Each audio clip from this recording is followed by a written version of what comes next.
රුපියල් බිලියන 3.5ක වැඩ බදු ගෙවීම් පැහැර හරින ලදැයි චෝදනාවට වරදකරු වී මාස 6ක සිරදනුවමක් ලැබූ WM මෙන්ඩිස් සහ සමාගමේ අධ්‍යක්ෂ අර්ජුන ඇලෝසියස් ඇතුළු දෙදෙනාට තවත් බදු නඩුවක් දේශීය ආදායම් කොමසාරිස්වරයා විසින් පැවරීය.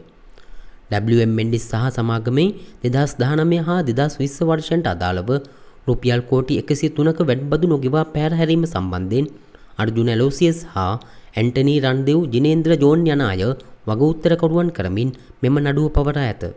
2002 අංක 14 දරන එකතු කළ අගය මත බදු පනතේ ප්‍රතිපාදන ප්‍රකාරව මෙම නඩුව පවරා ඇති අතර මීට ඉහතදී 2016 සහ 2019 අතර කාලය තුල රජයට අය වී යුතු වැඩබදු මුදල වන රුපියල් බිලියන 3.5ක් නොගැවීම සම්බන්ධයෙන් නඩු පවරා සිරදඬුවම් නියම කර තිබිණි.